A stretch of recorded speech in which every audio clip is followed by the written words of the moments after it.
속에서 이런 말이 유행했습니다. 너 T야? 이런 물음이었습니다. 이 말은 너는 왜 내 말에 공감을 못해? 이런 의미입니다. 내용은 이렇습니다. 여기서 T는 그냥 알파벳 그냥 T입니다. 이 사람의 성격을 16가지 유형으로 나눈 이 성격 유형 지표 MBTI 아시죠? 여기 보시면 세 번째 속성인 의사결정 지표, 그러니까 판단 기능을 가리키는 그런 말인데요. 쉽게 말하면 이런 겁니다. 어떤 결정을 내릴 때 너는 어떤 과정을 거쳐서 그 결정을 내리냐, 이겁니다. 이것을 가지고 T냐 F냐 구분이 됩니다. 아까 말씀드린 T라는 것은 사고형입니다. 논리적이고 분석적이고 사실을 근거로 판단하는 분석적 유형, 이것을 T라고 말합니다. 그러니까 왜 내게 공감을 못해? 왜요? 사실적으로 분석적으로 논리적으로 볼 때 나는 네 말에 별로 공감이 안 가는 걸, 이제 이 말을 너 T야? 바로 이렇게 말하는 것입니다. 반대로 F 감정형은 관계 지향적입니다. 즉 어떤 결정을 내릴 때 관계를 참작해서 결정을 내리는 그런 유형의 사람들입니다. 한때 T 성향이냐 F 성향인지를 알아보기 위해서 이런 질문을 많이 했습니다. 있잖아, 나 오늘 너무 힘들었어. 힘든 일이 있어서 내가 빵을 샀어.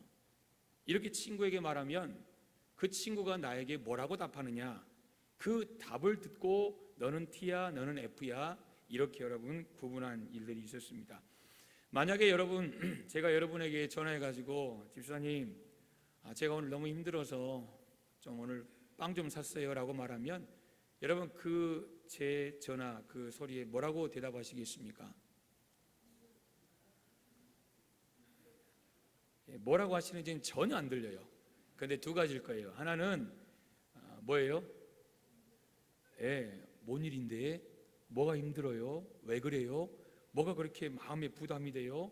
이게 첫 번째일 거예요. 이게 F라는 거예요. 감정을 만진다는 거죠. T는 뭐겠어요? 뭔 빵 샀어? 이거예요. 나도 사자, 뭐 이런 거죠. 여러분은 T입니까 F입니까? 여러분 사실 이 T냐 F냐, 사실 이것을 말씀드린 것보다는 나 오늘 힘들었어, 그래서 빵 샀어. 그 사람은 빵을 먹으면 뭐 스트레스가 풀리나 보죠. 위로를 받나 보죠. 어찌됐든 간에 여러분 빵 샀어, 왜? 나 힘들어서. 그랬으면 보통 뭐가 힘들어? 오늘 어땠는데? 나 좀 위로해줘. 여러분 사실 아마 이런 마음으로 그렇게 물었을 거예요. 그렇다고 해서 무슨 빵 샀는데? 이렇게 묻는 사람이 잘못됐다는 건 절대 아닙니다. 우리가 어떤 결정을 내릴 때 무엇이 기준이 되고 또 우리가 어떤 결정을 내릴 때 어떠한 과정을 거쳐서 결정을 내리느냐, 이것이 서로 다를 수 있다, 이것을 말씀드리려고 하는 것입니다. 여러분 공감이라는 단어의 사전적 의미를 보면 남의 주장이나 남의 감정, 남의 생각에 찬성하는 거예요. 그리고 자기도 그렇다고 느끼는 거예요. 즉 상대 입장에 내가 함께 하는 것, 이것이 공감의 사전적인 의미입니다. 미국 인디애나주의 어떤 시골 마을에 이 뇌 질환을 앓고 있던 이 브라이언이라는 15세 소년이 있었답니다. 여러분 이 뇌 수술을 받고 이제 또 부득이하게 방사선 치료를 받고 이제 그런 과정 속에서 머리카락이 다 빠졌다는 거죠. 근데 건강이 좀 회복이 되어서 이제 학교는 갈 수 있게 되었을 때에 이 소년의 마음이 어땠을까요? 지금 여러분 15세 소년, 우리식으로 중2잖아요. 근데 그 소년이 머리 빡빡 밀고 이제 학교를 가야 되는데 여러분 이 마음이 얼마나 무거웠겠어요. 그 마음으로 학교를 갔어요. 자기 반 교실 문을 확 여는 순간 깜짝 놀랐다는 거죠. 왜요? 다 빡빡이들만 앉아있더라는 거예요. 여러분 내용을 아시겠죠? 야 브라이언 온대. 그래? 그래? 야 브라이언이 치료받으면서 머리 다 밀었대. 야 마음이 좀 힘들겠는데? 야 그럼 우리도 다 밀자. 결국 의견이 하나가 된 거죠. 그 장면에 선생님도 울고 브라이언도 울고 모든 반 친구들이 함께 울었다는 거죠. 여러분, 몸이 아파서 머리카락이 다 빠진 이 브라이언과 함께한 친구들은 지금 브라이언의 아픔과 상처에 공감한, 함께한 여러분 그런 친구들이었습니다. 사랑하는 여러분, 공감이 있는 곳에는요 감동이 있지요. 공감이 있는 곳에는 위로가 있어요. 위로가 있기 때문에 치유가 되는 거예요. 위로가 있기 때문에 회복이 되는 거예요. 미국의 심리학자인 칼 로저스라는 사람이 공감을 두 가지로 표현했습니다. 하나는 표면적인 공감이 있어요. 그리고 또 하나는 심층 공감이 있다는 거죠. 표면적인 공감이라는 것은 이런 거예요. 여러분이 핸드폰을 한참 쓰고 있는데 토요일 오후에 갑자기 핸드폰이 목통이 된 거예요. 아무리 껐다 켜도 이거 켜지도 않고 여러분 이게 핸드폰 도저히 사용할 수 없는 거예요. 뭐 보낼 것도 있고 결제할 것도 있고 또 전화도 해야 되고 톡도 해야 되고 뭐 그룹에서 뭔가를 해야 되는데 여러분 목통이 됐어요. 얼마나 답답하겠어요.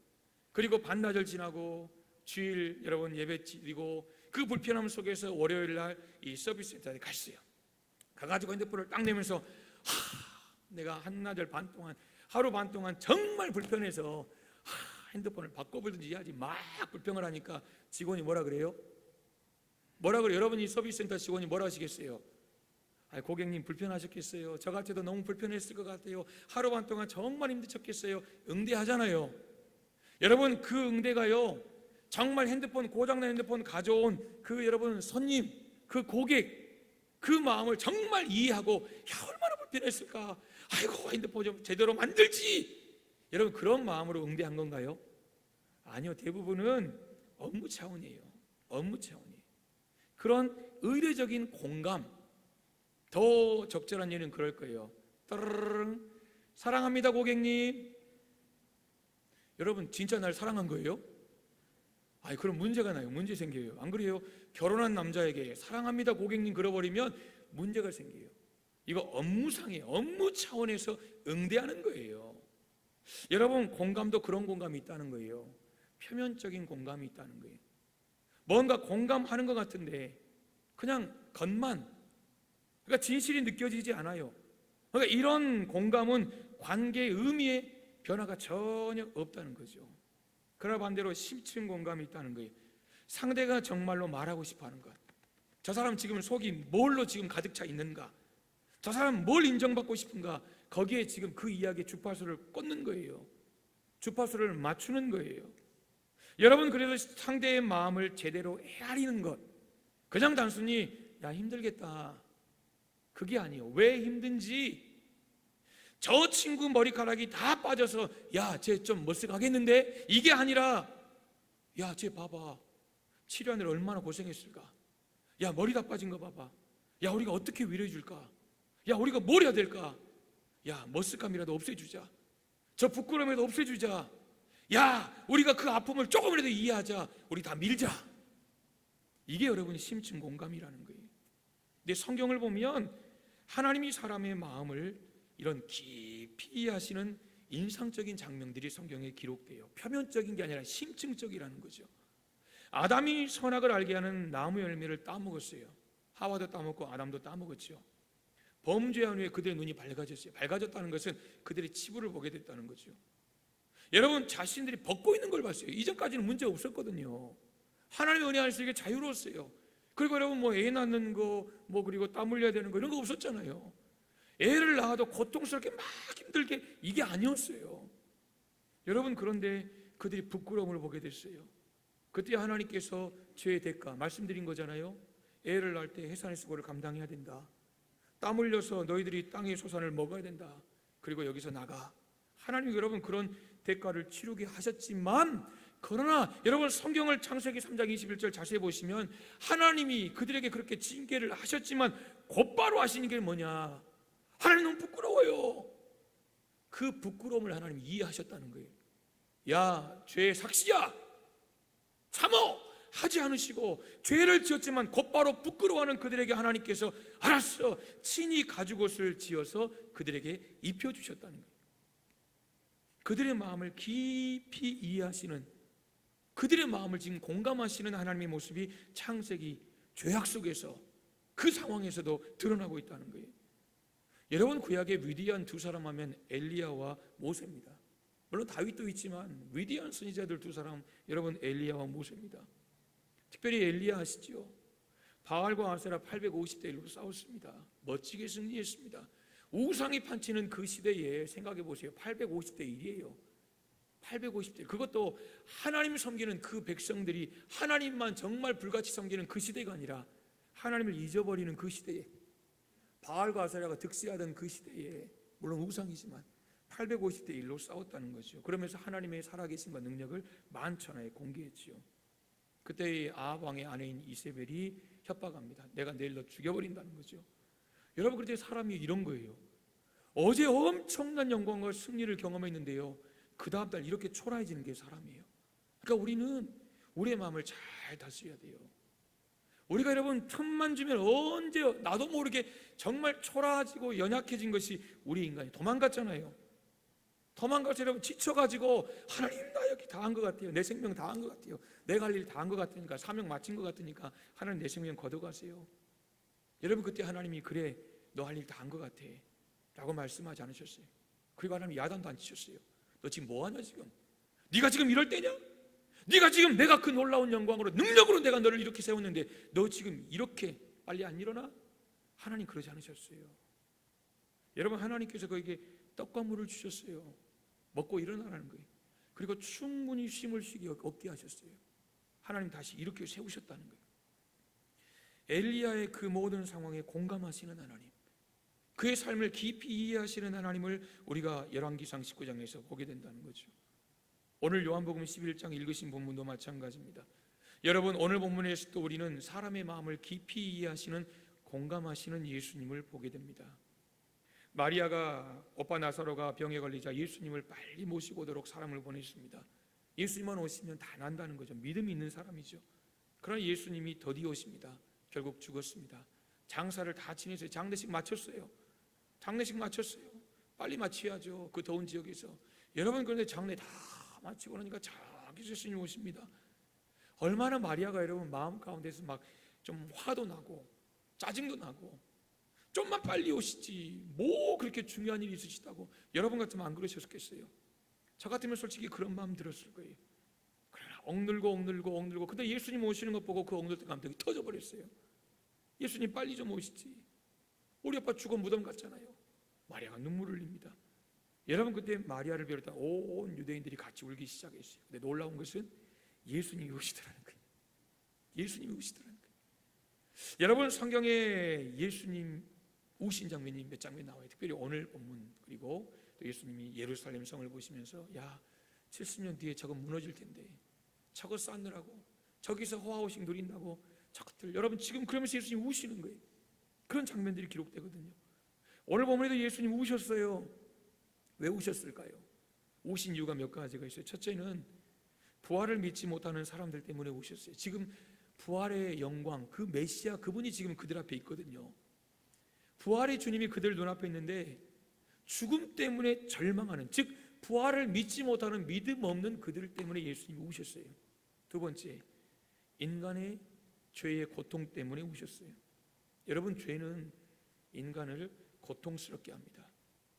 그 죄 때문에 당하는 인간의 고통은요, 헤아릴 수 없는 고통이에요. 오죽하면 하나님께서 성자이신 예수님 보고 야, 네가 가라. 네가 가서 대신 죄값 치러라. 네가 가서 대신 고통 치러라. 여러분, 이렇게까지 말씀을 하셨을까요? 그런데 안타까운 게 뭔 줄 아세요? 사람들은 죄에 대해 민감하지 않아요. 여러분, 날이 무덥잖아요. 한 분이 제 목양실에 왔어요. 근데 제가 보니까 뭐 드릴 게 없어요, 별로. 여름이니까 커피 하실래요? 하시겠대요. 그래서 제가 이 따뜻한 커피만이 아니라 이렇게 아이스 커피를 사놓고 그분에게 커피를 딱 물을 받아서 커피를 탔어요. 그럼 물을 받았어요, 정수기에서. 근데 보니까 티스푼이 없는 거예요. 아이고, 좀 이따 악수 안 할랍니다. 여러분, 이렇게 해가지고 아이고, 드십시오. 여러분, 드셔요, 안 드셔요? 드셔요, 안 드셔요? 솔직히 그냥 목사 앞이라고 뭐 그냥 하지 마시고 드셔요, 안 드셔요? 못 먹죠. 못 먹죠. 왜요? 고상하게 침이 들어가서 따라할 거예요. 더러워서. 여러분 그렇잖아요. 아무리 여러분 한다고 이렇게 이게 손가락으로 아무리 씻고 왔다 해도 손가락으로 저어가지고 커피를 준다면 누가 그걸 먹겠냐 그거예요. 죄송하지만 저도 안 먹을 것 같아요. 모르겠어요. 신방 가서 어쩔 수 없으면 이렇게 여러분 그냥 원샷 해볼지 모르겠지만 여러분 솔직히 우리 그렇잖아요. 왜 안 먹어요? 깨끗하지 않으니까. 사랑하는 성도 여러분, 우리는 이 물 한 잔도 그래요. 물 한 잔도 먹던 거 주면요 이게 마음이 좀 불편합니다.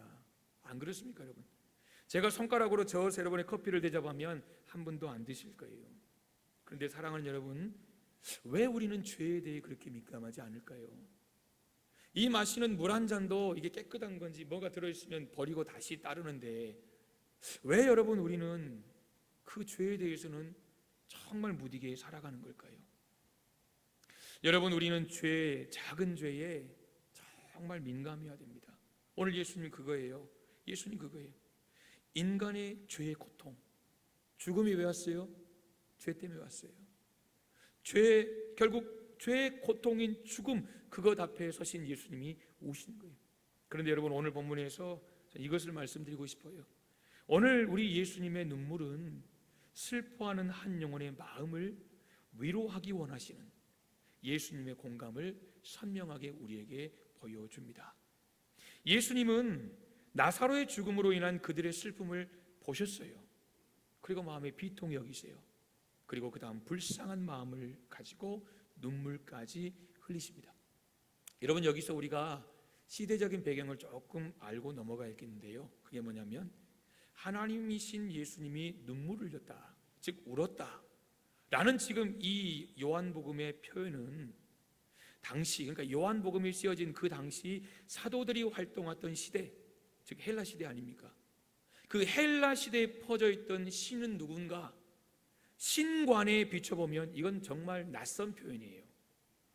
정말 여러분 낯선 모습들이라는 거예요.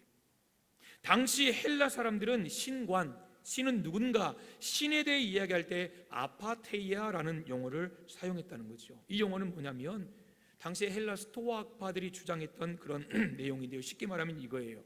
어떤 감정이나 어떤 욕망에 의해도 흔들리지 않는 마음의 상태를 말하는 거예요. 그러니까 신이라면 부동심의 경지에 다다라야 된다는 거예요. 아무리 예쁜 여자가 유혹을 해도, 아무리 엄청난 돈을 가지고 유혹을 해도, 아무리 엄청난 세상 권력과 권세와 명예를 가지고 유혹을 해도 전혀 마음에 흔들림 없는, 우리 식으로 말하면 또 다른 표현으로 말하면 찔러서 피 한 방울 나오지 않는 그런 부동심의 경지에 이르러야 된다. 여러분 이런 생각을 가지고 있던데요. 여러분 그들이 믿던 신이 바로 이런 경지에 있는 신이라는 거예요. 그러니까 신이란 결국 철저하게 이성에 의해 지배를 받는 거예요. 이성에 의해서. 그러므로 어떤 인간의 감정도 여기에 영향을 줄 수 없는 거예요.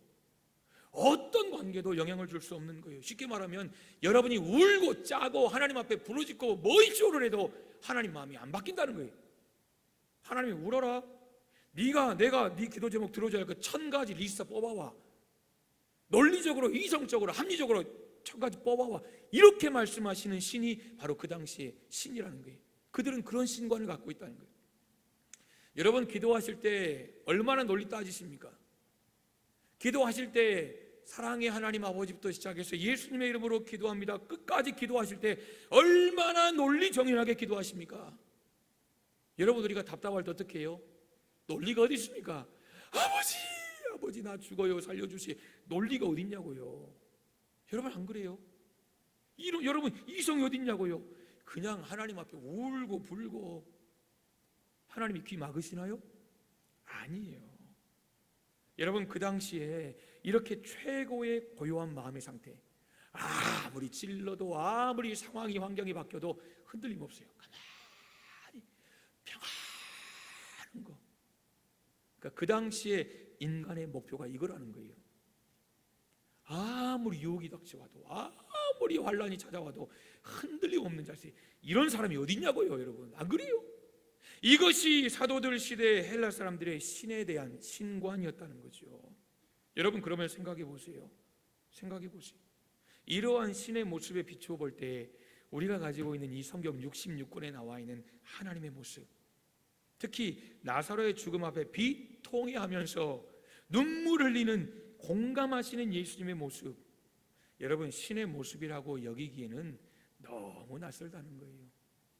그럼에도 불구하고, 그 시대가 그랬음에도 불구하고 오늘 요한복음의 기자는 하나님을, 예수님을 우리의 말 한마디에, 정말 우리의 마음 하나에, 우리의 눈물 한 방울에 그 마음을 공감하시는 그런 분으로 성경을 소개하고 있다는 거예요. 사랑하는 여러분, 이런 마음으로 솔직하게 한번 답해 보십시오.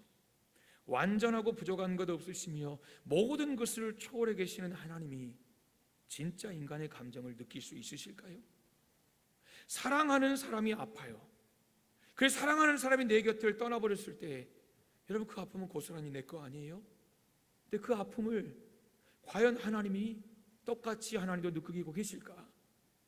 나는 하는 일마다 안 되고 사방이 꽉꽉 막혀있는 상황에서 너무 힘든데, 여러분, 그럴 때 우리가 힘들어하는 것을 과연 하나님도 아실까요? 여러분, 어떻게 아실 수 있어요? 어떻게 하나님도 아실 거라고 확신하세요? 오늘 본문을 통해 알 수 있는 거예요. 사랑하는 여러분, 우리 예수님은 하나님이 어떤 분이신지를 우리에게 알려주시는 가장 분명하고 확실한 계시, 이분이 바로 예수님이세요. 하나님을 알고 싶으세요? 성경에 기록된 예수님을 보세요. 그분이 하나님이세요. 예수님이 하신 말씀뿐만 아니라 예수님의 삶 전체를 통해서 우리는 하나님의 모습을 보고 하나님의 성품을 보고 하나님을 만나게 되는 거예요. 따라서 본문에 예수님께서 비통해하시고 불쌍히 여기시고 눈물까지 흘리신 모습에서 우리는 하나님도, 우리 하나님도 이런 분이시구나 라는 사실을 우리는 알게 된다는 것입니다. 여러분, 우리 하나님은 부동심의 경지, 물론 그런 위대하신 하나님이시지만 그렇다고 찔러도 바늘 피 한 방울, 여러분, 우리 인간적인 표현으로 해서 우리가 울고불고 하나님 앞에 부르짖어도 죄 한 번 지면 가차없이 이런 하나님이 아니라는 거예요. 아니라는 거예요. 여러분, 예수님께서 보여주신 것처럼 저와 여러분의 슬픔과 고통에 적극적으로 개입하시는 그분이 바로 공감하시는 우리 하나님이세요. 여러분, 오늘 본문에요, 질문입니다. 11장에 예수님이 오셨잖아요. 마리아 집에 오셨을 때 예수님이 내가 나사로를 살려야 되겠다라고 생각하고 오셨을까요? 아니면 우는 것 보고 살려줘야 되겠다라고 하셨을까요? 질문이 좀 헷갈려요. 살려줘야 되겠다라는 생각이 오시기 전일까요? 오신 후일까요? 오시기 전이죠. 오시기 전이죠. 와보니까 야, 우니까 슬프다, 내가 살려줄게, 이게 아니에요. 그러면 생각해 보세요. 지금 예수님은 살려주려고 오셨거든요. 그러니까 살려주려고 오셨기 때문에 울어도 되고 안 울어도 상관없는 거예요. 왜요? 지금 나사로를 살려주심으로 부활에 대해서 보여주고 싶으신 거예요. 야, 육체 부활 받지, 근데 이거 다시 죽어. 그 영의 부활 있어. 영의 부활은 영원히 살아. 이걸 다시 보여주고 싶으신 거예요. 그러면 죽은 자를 살려주시려고 살릴 계획을 가지고 오시면서 아시잖아요. 야, 울 필요 없어. 내가 금방 살려. 내가 말 한마디면 몇 초 안에 살려. 예수님 이렇게 아시고 그 계획을 가지고 계시면서도 지금 울고 있는 그들을 보면서 그 고통으로 슬퍼하는 우는 자들 앞에서 지금 예수님이 같이 울고 계신다는 거예요. 야, 뭐하러 우냐, 쓸데없이. 울 일 아니야 그거? 울 일 아니야? 아니에요. 분명히 예수님이 나중에 보시면 그런 식으로 말씀하셨어요. 그러나 예수님 일단 우셨어요. 뭐 하신 거예요? 같이 지금 마음 아파하시는 거예요. 네 오라버니가 죽어서 네가 너무 마음이 아프구나.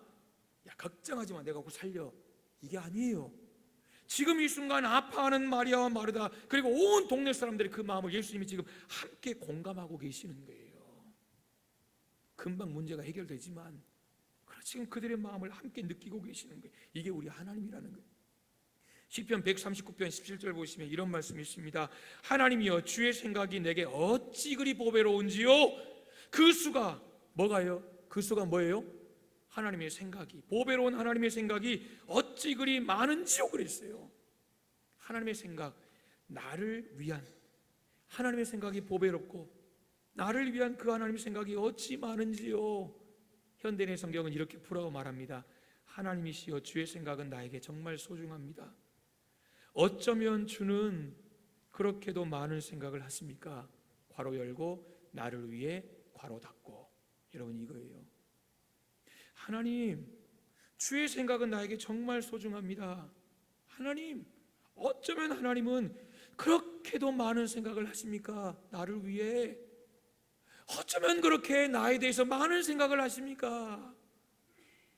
이 자리에 계신 대부분의 성도님들은 부모님이세요. 여러분, 하루라도 자녀 생각 안 하는 분 손 한번 들어보세요. 없죠. 부모라면 하루라도 여러분 자녀 생각 안 하고 넘어간 날이 없어요. 그죠? 이게 뭐 좀 자주 하고 좀 덜하고 이건 있을 거예요.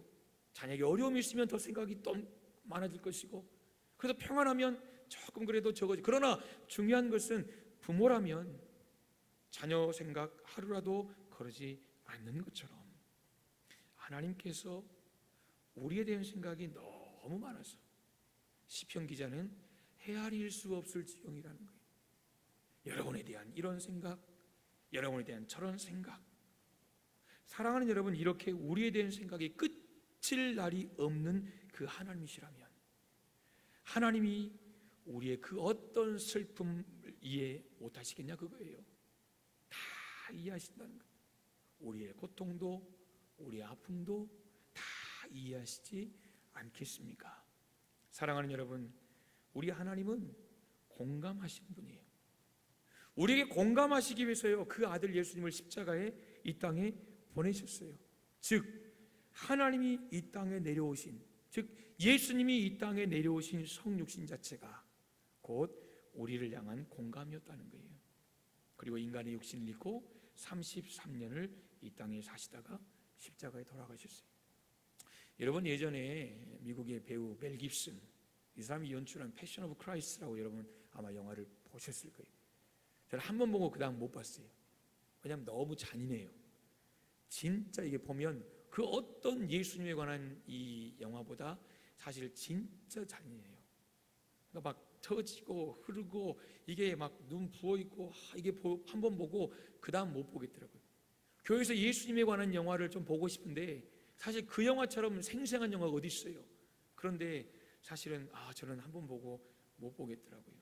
그런데 여러분, 그 영화 마지막 끝부분에 보시면 이런 대목이 있어요. 예수님이 십자가에서 머리 쓰시고 관 쓰시고 마지막에 고개를 딱 떨구시잖아요. 그러면 그 다음 장면이 어쩌냐면 장면이 살짝 흐려져요. 어떤 내용이냐면 하늘에서 이런 물방울을 가지고, 큰 물방울을 가지고 우리가 아래를 이렇게 바라보면 투명하지 않잖아요. 아래 이렇게 면적이 다 있지 않는 부분들은, 떠 있는 부분 그 아래는 좀 뿌옇잖아요. 그런 장면이 잠깐 보이고 하늘에서 물방울 하나가 뚝 떨어집니다. 큰 물방울이 하늘에서 뚝 떨어져요. 여러분, 뭘까요? 비가 온 걸까요? 아니요. 이 연출가 멜 깁슨은 하나님 아버지의 마음을 그렇게 표현한 거예요. 뭐죠? 하나님의 눈물이에요. 아들 예수 그리스도가 십자가에 못 박혀 돌아가실 때 여러분 성경 보면 그냥 깜깜했잖아요. 이걸 학자들은 하나님이 너무 고통스러워서 하나님이 아들 독생자 예수 그리스도의 고통에 같이 공감해 버리신 거예요. 그러니까 그 고통을 볼 수가 없는 거예요. 그러니까 구름으로 막아버리셨다, 이렇게까지 이야기해요. 멜 깁슨의 패션 오브 크라이스트의 그 영화 속에는 그 하나님 아버지의 마음이 눈물 한 방울로 표현되는 거예요. 거대한 눈물, 그 하나님이 우시는 그 장면으로 여러분 그렇게 표현하는 거예요.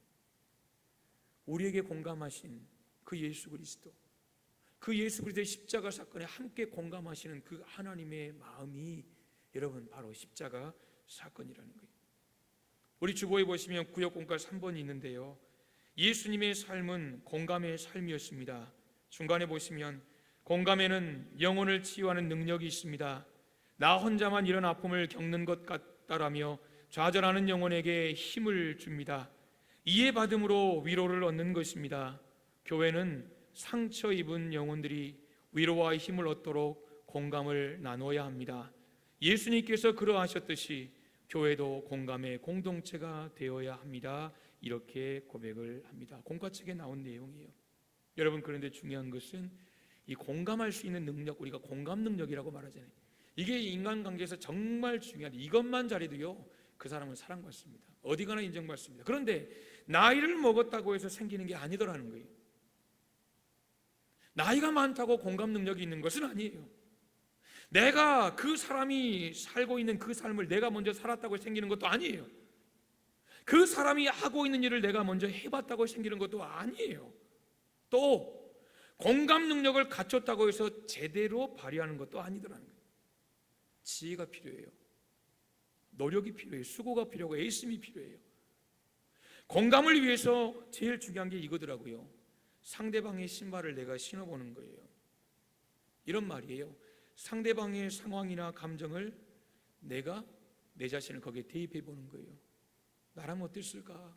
나라면 어땠을까? 야, 저 사건 사고 속에서 나라면 어땠을까?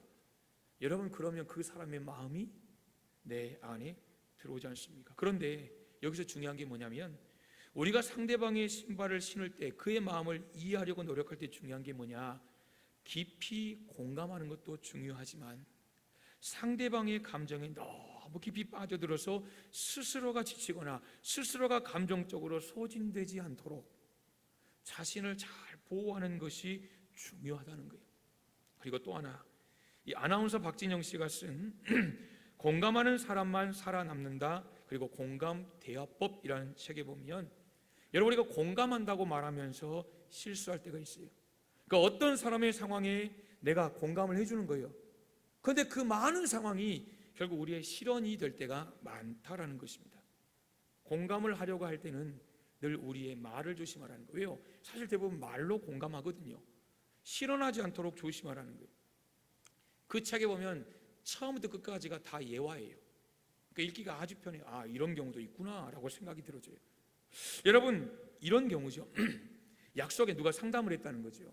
이제 약속에 늘 늦어요. 그러니까 그 사람 만나려면 한 10분, 20분, 30분은 늦을 걸 알고 가야 되는 거예요. 근데 이 사람은 약속에 정확한 사람이에요. 그 약속 장소에 갔다는 거죠. 아니나 다를까 늦었어요. 그러니까 늦으면서 하는 말이 미안해 그러더라는 거예요. 여러분, 그러면 이 일찍 온 사람이 뭐라고 했을까요? 네, 괜찮아 그랬겠죠. 이게 여러분, 아까 말씀드린 심층적인 공감이에요, 표면적인 공감이에요. 그냥 겉으로 하는 말이에요. 예의상 좀 빨리빨리 좀 와라, 이 말을 하고 싶지만 그래도 관계가 있기 때문에 괜찮아 그랬다는 거죠. 근데 이 사람이, 여러분, 공감을 한다고 해놓고 실언을 해버렸어요. 괜찮아 라고 해놓고 너 원래 약속 잘 안 지키잖아.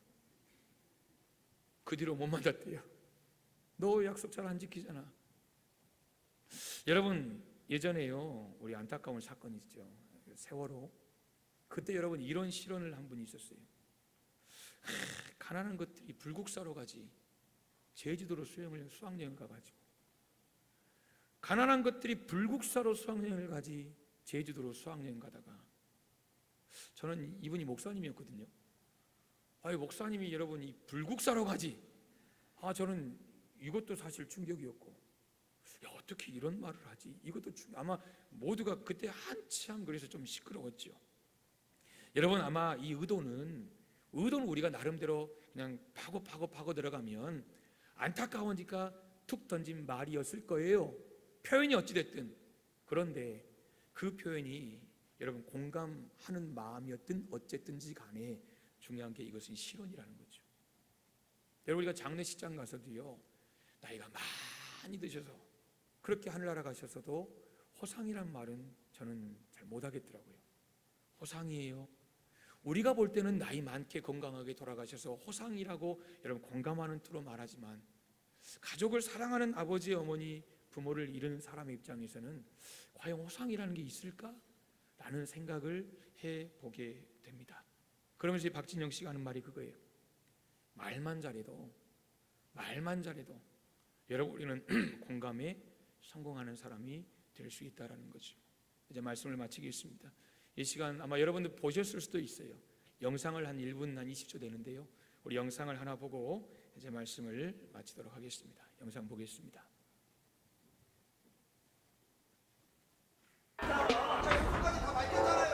동산 도망가잖아. 저 도망가잖아.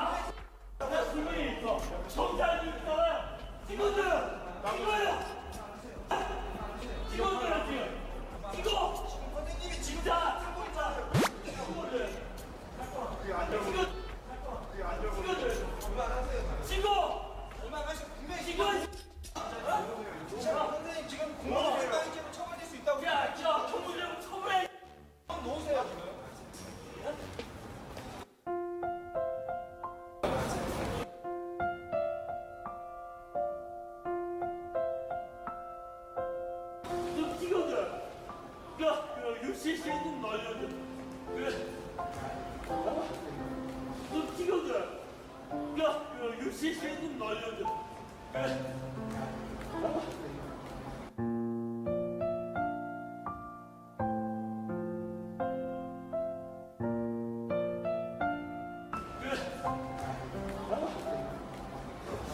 예, 저기 조관님 있잖아요.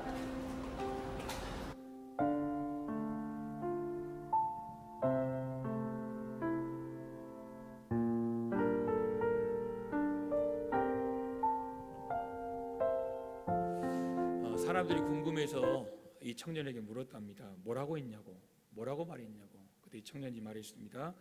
많이 힘들었냐고, 많이 힘들었냐고, 많이 힘들었을 것 같다. 그렇게 얘기해 줬대요. 여러분, 그러니까 그 말 한마디에 이 취객이 그냥 모든 것. 여러분, 이 장면 그대로입니다. 때때로 한마디의 공감이 정말 여러 말보다 그 어떤 액션보다 강한 여러분 그런 공감이 될 수 있다라는 생각을 해봅니다.